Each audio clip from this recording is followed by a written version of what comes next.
I go around universities and have challenging conversations. What is so important to our country is to find our disagreements respectfully. We sent Rabbi Elchanan Shoff to Utah Valley University, the campus where Charlie Kirk was unfortunately killed. Students sat across from him and asked whatever was on their mind. An Orthodox rabbi face-to-face with a college campus searching for answers.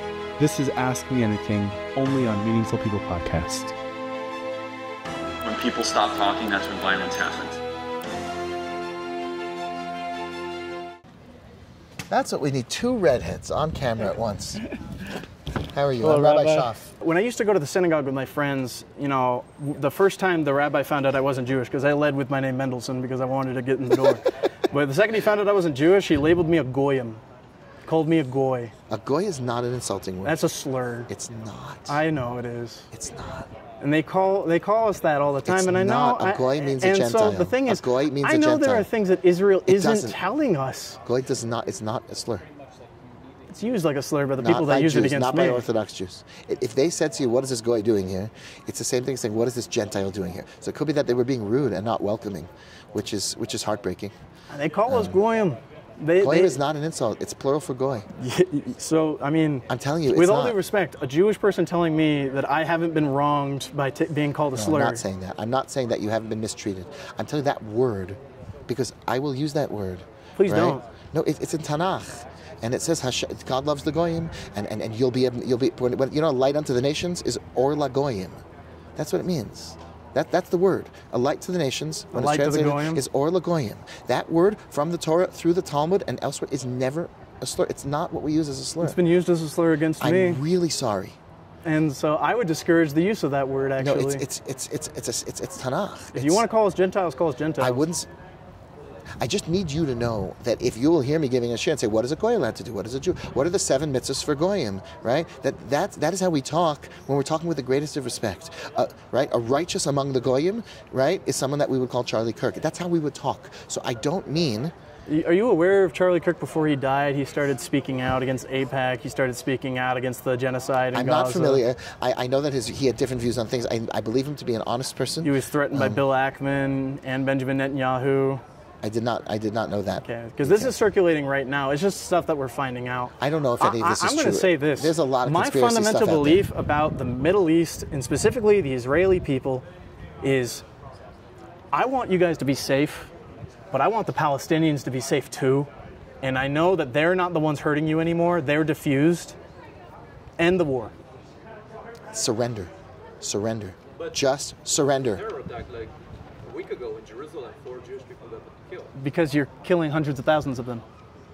Just surrender. That's what you do in war when you're losing. I think surrender. Don't ask for a ceasefire, which means just we should stop peace. firing. Just end the conflict. Say, we surrender. We're stopping. We're done. If White flag. Well, and then we feed your kids and we do everything. The Palestinian Authority was meeting in Qatar with Qatari officials, which is a neutral nation. Israel bombed the peace accords that were being held there. That doesn't show me a country that's willing to negotiate peace. That shows me a country that wants to keep going. In 2 years, these people have not. We don't want you to come with a proposal. We're not listening to proposals. Get off my lawn and stop trying to kill my kids, or I'm shooting you. It's their lawn. No.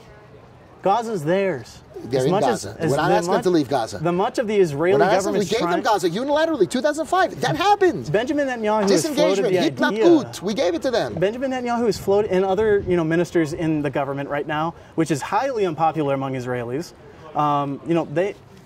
They have floated the idea of completely occupying and deporting the population of Gaza. This rhetoric is stuff the Palestinians are hearing too. They're going to be ethnically genocided from their region. They're going to be removed. They'll never exist. It's the same thing that happened to your people. Or you could just surrender. Stop doing this. So why is your side? And it's not you. It's definitely not you. It's not me specifically, but I fully the Israeli support the government action. is So I don't mind that. if you say me. I won't say that about you. I understand, but I do support it. You are nothing but a man ethical. with love in your heart, and I can see Thank you, and I feel the same way from you. I just don't want human beings to suffer, and I don't care as many times as representatives from Israel come to me and tell me that this is how it is. It's like, if I look at the other side, it's showing me a fundamentally different picture. I'll tell you this, and I'll just finish with this because I think we've gotten as far as we can. that I really respect that you're coming from a good place and that you're motivated by your religious and moral ethical values.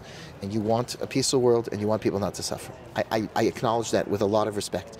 I also think you may be believing a lot of things online. People do lie on the internet, and people do present false things. And governments lie a lot. That's true. And I think you probably think the same about me, that the narrative that we have is based on false facts, but I do think that as well. And I think the only place to go forward is at least to trust that people on both sides of the subject, if we would both be coming from places where what we really want is a lack of human suffering and peace and dignity for everybody, that I think this could be solved. And I don't think it can be solved otherwise. My hope is that at least this conversation is a model for people, that like we can look at each other and say, I admire you and I respect you. We've disagreed so heavily here, but I'm so thankful you were here. Yes, I love this conversation. I think that people like us feel respected when somebody is willing to give a stress test and give a hard question. I hope that you've taken anything of value from me, because I've taken things of value There's a from lot that I'm going to think about after this, because it's always helpful, even if it just strengthens me in my previously held attitudes. That's okay. It's unusual to meet somebody like yourself who presents eloquently and powerfully a different perspective. Thank you, Rabbi. And I respect it a lot. I really appreciate that. God bless you. I hope you have a wonderful rest of the day, and I hope everyone keeps treating you with nothing but kindness, because that's what this school is all about. Yes, it's been very beautiful here. God bless you. I want to give you a hug, and don't forget that mic. That's You are such a nice man. Thank you for saying that. Oh, sure. Do you want to come have a seat? I'm Rabbi Shoff. Nice to meet you. Oh, nice to meet you. What's your name? I'm Quincy. Hi, Quincy. I've seen quite a few posts online from various passages from the Talmud that I find a little bit concerning personally. Can you tell me what the Talmud is? It's like the oral commentary of Jewish beliefs, right? Correct. It's a couple thousand years old. So what have you seen quoted from the Talmud? I would be so happy to address this, because what people do is they take this 2,711 page multi-volume work, they'll cherry pick one line out of context, not understanding what the work is at all. And then they'll say, it says this. Can you give an example of something you've read or seen? Exact scripture references memorized, like where they are to find them. Can you say broadly something that was concerning? One of them said that the Jews tried to deceive the non-Jews. I saw that one. And then another one I saw that was a little bit worrying was about being able to do things with a kid if it was, I think, 3.5 years. Let me tell you what older. that text is. The Talmud considers that a child who is under 3 years old, when it comes to penalties like death penalty and other such things, or other crimes, it's in a different category. It's definitely prohibited according to all opinions. And it's important for you to know that. Having intercourse with a girl under 3, so they still think that's wrong? It's not only do they think it's wrong, it's been interpreted that way by every one of our commentaries for 2,000 years. You'll never meet a Jewish rabbi who you ask and say, hey, is it okay to rape 3-year-olds? No such thing. Okay, well, that's good. That brings me peace of mind. I'm glad, Quincy. Let's see. Another thing I was wondering about was, what do you think about AIPAC? I'm not so politically connected. So do you have a problem with the system? Do you think somebody's breaking the system? The two problems I have with it is the lobbying in general, just with AIPAC as well. A lot of us don't have the same money or influence that AIPAC has, making it what I feel like is an unfair vote. Like how a regular vote should vote per so this person, is in your opinion, this would be a constitutional problem, right? Yeah, and AIPAC is one of the biggest super PACs, which is concerning already with that line of thought. And the second one is just how much money they've given to each politician. How many you've other probably seen the super AIPAC PACs? tracker. How many other super PACs can you name? None of them. I only know AIPAC. I believe is the biggest that's because of anti-Semitism. It's not that you are. In other words, when we have countries in the world that are committing unbelievable violent crimes deliberately, wiping out indigenous peoples, and no one mentions them ever, and then Israel is trying to defend themselves from an attack, and it's everybody, that feels like it's targeted. When you can tell me that we have a problem in this country, and I can accept that, I'm not so political to understand it well, but if the argument is, and I think it's an intelligent argument, that wealthy people have much more influence over politicians than less wealthy people, and that doesn't feel democratic. That argument is outstanding, and I could hear it. Now, there may be a response from the other side. I would listen to that too, you understand? But Quincy, my sweet friend, that you only know about the Jewish one doesn't make sense to me. Okay? Well, it's been nice to meet you, Quincy. I did enjoy speaking to you. All right, nice to meet you. And I really wish you the best. Who else wants to talk? Hello, my friends. You look like a friendly person. You are. I'm Rabbi Shoff. Nice to meet you. Nice to meet you. I'm not... What's your name, my friend? Elijah, sorry. Elijah. It's a beautiful name. Thank you. You should bring peace to the world like he will. Yeah. I am leaning towards pro-Israel on the whole Israel policy. I'm sure that's what most of your conversations are about. It's interesting. They're about everything in the world. Really? People want to talk about theology and they want to talk about Christianity and Judaism. People sometimes just want to talk about life or... Yeah, I was curious about just your perspective. I mean, there's obviously not a lot of Jewish people. I haven't seen very many yarmulkes on campus, so it's a lot. It's interesting to see somebody. I was curious, how does like the rise of anti-Semitism in America, all over the world, but especially in America, affect your like day-to-day life? That's a really insightful and it's a thoughtful human question because no one has ever asked me that before. Isn't that something? No one has ever asked me that. So thank you. I would say this, how it is affecting many Jews, they can't believe it. They're proud Americans. They're a member of one political party or another, but they feel like, what's the difference? They believe their brother's as red as anyone else, but not redder. And they can't believe that suddenly so many people in the world seem to think that Jews should be held to a different standard. Jews their blood is less red. If they just can't believe it, and they know they're very heartbroken. Many people are saying, I wonder if there's a future for us in America. People are saying, in Germany, Jews lived for 900 years, and then they were neighbors, they were part of the community, and then they were suddenly cast as the devil, and people say, like, maybe this is the beginning of what it felt like in Germany. At what point do we decide to just leave the country? But like, I grew up singing, God bless America, this land is your land. I'm patriotic. We flew the American flag every holiday. Like, I love this country. I think it's one of the most brilliant human experiments based on the Bible, based on Judeo-Christian values. The idea that I have to start thinking, at what point, if they break all the Jewish windows of businesses, they came outside a synagogue that I'm affiliated with, not my synagogue, but there's one that I study in every morning. I go and I study with a friend who's also a rabbi, and they came outside and it was happening in LA. They were beating up Jews in the street, and it was a protest, Palestine, whatever it was, but it was petrifying. And the question is, people are scared, so just that there are beautiful humans like you who would say, how are you feeling? Like, what's up?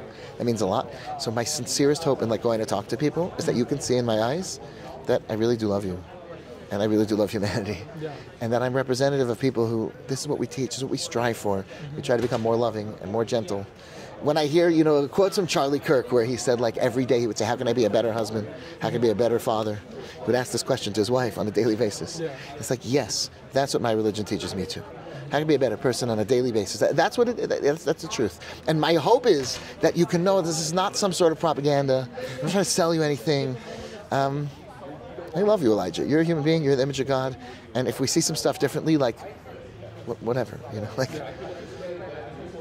those are my thoughts. It's good to talk to you. It was good to meet you too, Elijah.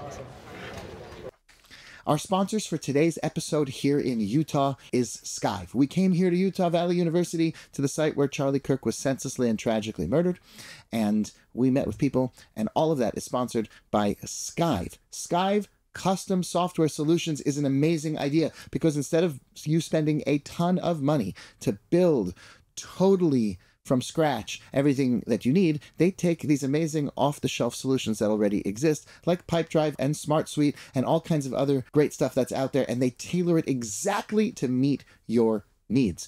Therefore, you will be more productive and you will be able to just get exactly what you need done without spending a ton of money. Skive, that is the company that we are grateful to for being such a great sponsor of our show. Visit Skive and see if they can help you be much more productive at extremely affordable and practical rates. I'm Rabbi Shoff. It's nice to meet you. Hi. It's less of a debate question and more of a spiritual question. I've had people tell me yes and no, and I just want to hear it from somebody. Sure. I was wondering if, I'm going to cry, sorry, if animals go to heaven by chance. Such an interesting question.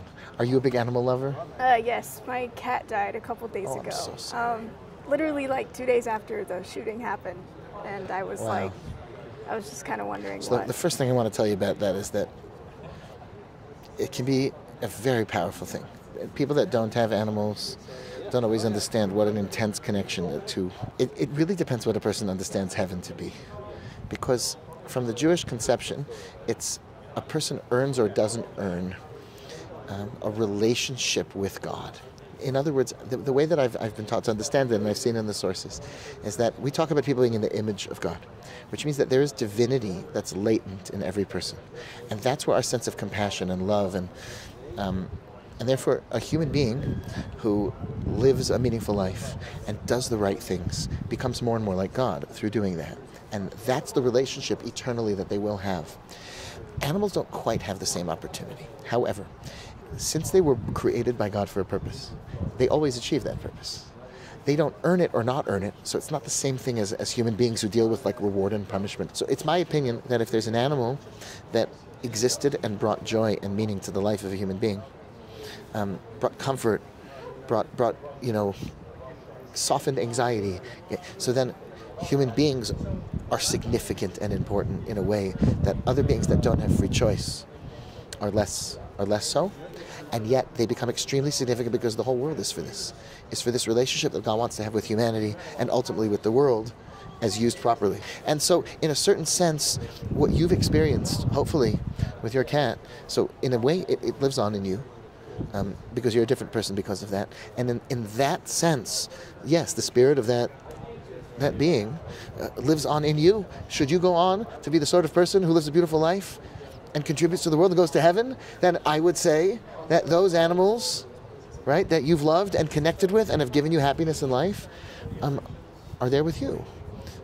Obviously, it's a nuanced way of explaining it, but that's very much what I would say. So is it, so since animals like don't have like the ability to sin or have reason, is that kind of right? What If you would have a dog that would bite a baby and the baby would die, it's not a bad dog. Yeah, it's not a bad dog. It's just a dog. But that also means that when it saves someone's life, it hasn't made a morally good choice. It's just acting based on a beautiful instinct that the Creator put into that animal.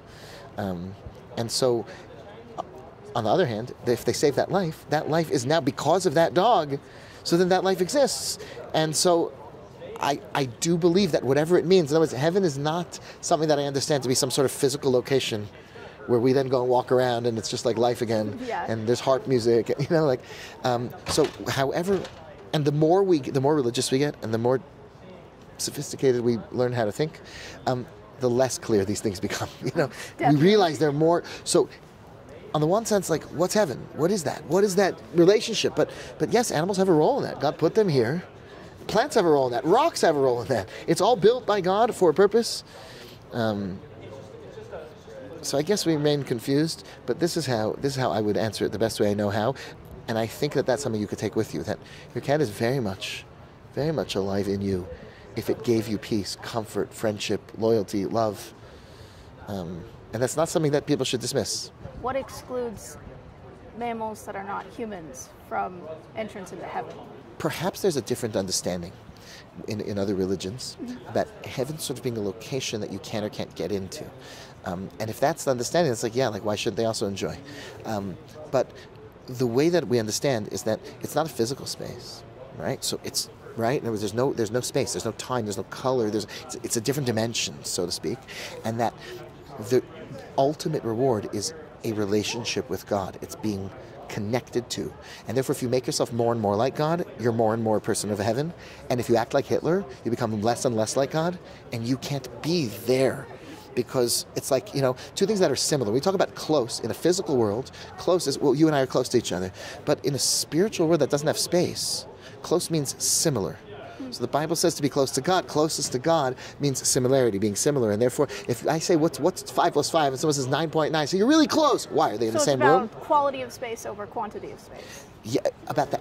Space at all. We're not talking space, right? In other words, yes, I like that language, but it's not even space. We're limited. We have to still compare it to space, right? Because we can't actually think or comprehend. Exactly. But we can know that it's true. Just like a blind person can know there are colors. He interacts with other people. He can know that red means go and red means stop and green means go. He can even instruct very effectively all the rules of driver's ed. Meaning he can really know stuff, he just doesn't know what a color looks like. So we can have that when it comes to spiritual matters. We can talk intelligently and well thought out about it and know that space and time are constructs. So in other words, being close to God, it becomes, does a person take the divinity inside them and refine it through a lifetime of hard work and winning at the internal battles of good over evil or not, that's what we understand. Such a person is then attached to God for all eternity, and that's ultimately how we understand, right, the concept of heaven. And the person who is not, so then we understand that as to be a person who's just not there. And that's it's not that he's being punished or raked over coals. We don't accept that. That is the ultimate pain, is the disconnection from truth and reality, and that is the greatest pain. So that's our teaching. So animals wouldn't relate to one or the other, except in as much as they were part of the process for humanity. That's the best I can do. But the most important thing is that you should know that your grief and your experiences are very real, and I hope you'll be comforted. I hope you'll find just the way to move forward positively and remember the good times that you had. I would say that like we do agree on like what heaven, like that kind of is. You know? So then the concept of like, does a cat come in or not, becomes harder to just take as a yes or no question. That's fair. And it requires, and like you worded it in the way that I was trying to like figure that out. I'm so happy to hear that. Like I'm not Jewish, but like I'm Catholic, and I'm like, that's exactly what I. That's beautiful. Yeah. Well, I don't thank think you. of it as a physical space at all. It's like, right. Yeah. Yeah, you seem like a sophisticated thinker. I enjoyed meeting you and speaking with you. Thank you. Yeah. Hi. Come on over. I will be so excited to talk to you. I'm Rabbi Shoff. It's nice to meet you. What's your name? Nice to meet you. My name's Esperanza. It's good to meet you. Esperanza means hope. Yes, it does. The reason I didn't shake your hand is because in our religion, in our religion, men and women who are not family or married to each other avoid affectionate physical contact. On the other hand, I generally will shake hands if I think it's going to really hurt someone's feelings.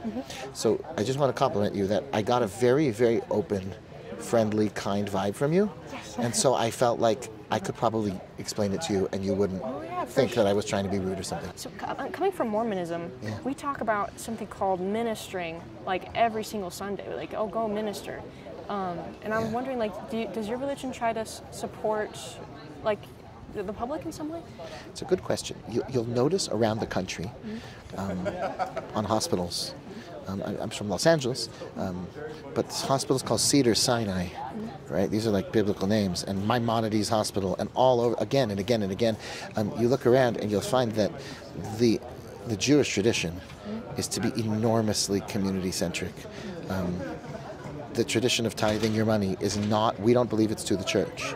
We believe it's to charity and good works. So it can also be to a synagogue. A person can, if they believe that's an important thing. But it's to the poor, it's to hospitals, it's to the needy, it's to any cause. That's our tradition, and it's very well practiced. So in other words, our attitude is that you're required to be what's called the Kiddush Hashem, in other words, to sanctify the name of God. If you're going to walk around like that, you have to, it's even small things. We have strong traditions that a person's face, I see you're good at this, a person's face is a public domain. That means, just like you wouldn't dig a pit in the middle of the street. So Rabbi Israel Salanter, one of the big Jewish thinkers, he would say, if you're not walking around smiling, you're digging a pit in everyone else's street. Because your face is public. Your inner feelings, you can be grumpy if you want. On your face, you have to smile at people. You have to be cheerful, and it could change the whole day. And that's something that struck me about you right away. As I told you at the beginning, like you're cheerful and you're warm, and that's something it's a Jewish value. It's in the Talmud. It says that you have an obligation to greet everybody with a pleasant face. Sefer panim yafos. So that's a Jewish value. So it may express itself differently. It's less, but I understand that that's really what's behind ministry, is that you're supposed to care about other human beings and want what's best for them. And I believe that's a value we share very much in common. That's so cool. Yeah, I think the world needs that, especially that community part. A lot of us are so isolated. What my dad teaches is that, like, know what you value, and then just look for the ideas and the people who share that value. I'm totally with you, and I think it's right that the more that people believe, the more they're getting closer to the truth. I do, nevertheless, I don't think you're pushing back on this at all. But no. I always feel a need to stress that, like, I really do believe the things I believe. And I don't think, oh, it's all true, it's all nonsense, so it's just good that you believe something, and this is, no, like, I actually believe that Christianity's gotten some things incorrect. And the Christian person who I can sit with and love and connect to can tell me, I think Judaism's getting some things wrong. And, like, that's a great conversation where we're both fired up about what we believe in, and we respect each other. It wouldn't be better if we both said, well, they're both nonsense, the main thing is just to sing Kumbaya. Well, people can try to poke holes in what you believe, but you're still secure and you know where you want to be first.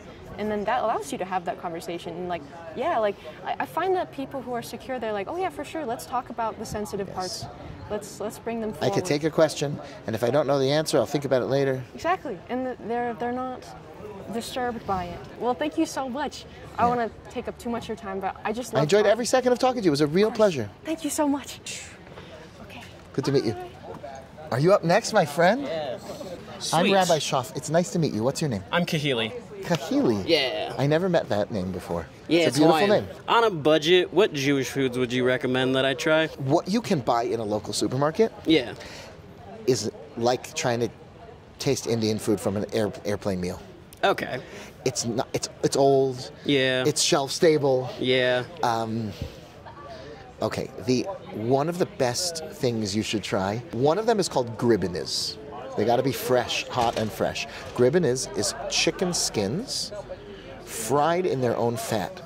So it comes out like it's fried, it's fresh. You know how chicken skin is crunchy and good. Yeah. So this is like, that's heaven.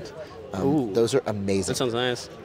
That's like the best part, somebody shows up with like, fried gribbiniz that are shelf stable and they're 6 months old. Like, nothing.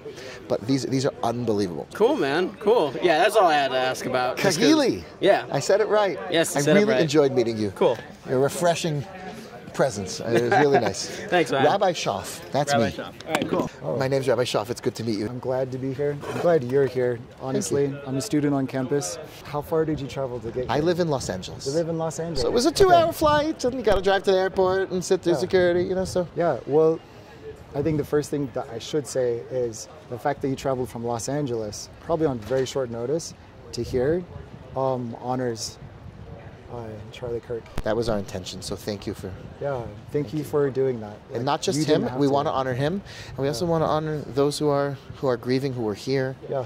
Because you should know that we're with you. I mean, this is not the way it's supposed to go. That comes across that way, at least for me, and I'm sure it does for others as well. Thank you, James. I walked past there, and there was this guy up there. I think he identifies as a man. He had the nose piercings, he had the nose ring, had the studs and everything, and he was taking photos, and I just had this feeling to just ask him for his thoughts. So I did. I was like, hi, what are your thoughts? And I loved how somber he was, respectful he was. And what he said was like, I didn't like Charlie Kirk.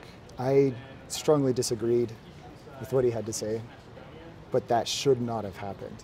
That should not have happened. He's like, I condemn the violence. And so what he was doing, he got up at like 6 a.m.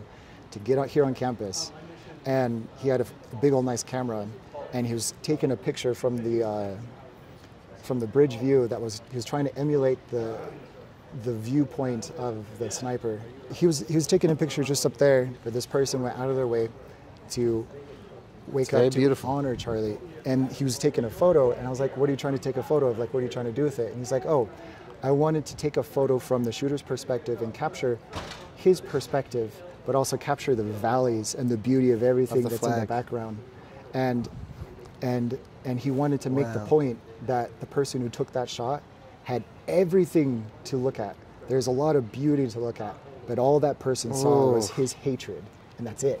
Wow. And I thought that was beautiful. I was like, man, dude, keep doing what you're doing. Because I was like, that was so beautiful and respectful. And he wasn't seeking like... Thank you for sharing that with us. I'm very hopeful because of the small acts of goodness I'm seeing from people all around this campus, that, like, oh my gosh, the faculty that came yesterday, I earned so much respect. Or I earned so much respect. They earned respect from you. They earned so much respect from me. Beautiful. Thank you. And I feel so much more respect towards them for coming back to campus in the first place. You know, it's so important to have this perspective that whatever happened yesterday, there are good choices today and bad choices today. And like what you're saying really resonates with me, that there's a way to bring goodness now. That doesn't mean it makes what happened less of a tragedy. It doesn't. And we need to focus on that too. We need to feel the tragedy. Absolutely. But we also need to know that there's good choices today. Yeah. We're not just doomed. Thank you for your time. I enjoyed talking to you. Me too. Don't forget that.